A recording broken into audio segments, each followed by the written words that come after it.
If you look back to our ancestry, and if you study indigenous living people, they have really profound relationships with the external world in the sense that they're always collaborating with different plants, different fungi, with animals, with the wind, with the elements. I think it is actually a very natural thing to change your state with external things. That's the whole point. You know, every time you eat your coffee, Exactly. your tea, your screen, it is all external influences. Yeah, because everything you consume in whichever way, not just physically, but also mentally, everything that you watch, everything that you listen to, everything influences you and has an effect on your system and will alter the way that you act.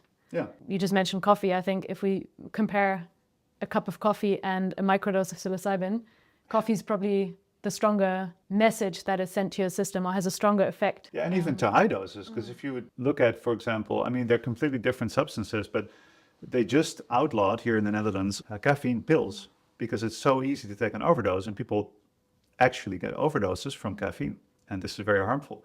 And yeah, with psilocybin, there is no known toxic dose. Of course, you can take a very overwhelming dose and have a much too strong experience, and it can be traumatizing in that sense. Or if you're not in a safe place, you might like run onto the street or jump off a building or whatever. But also chemically, these substances aren't any worse than most of the other things that we do think are okay.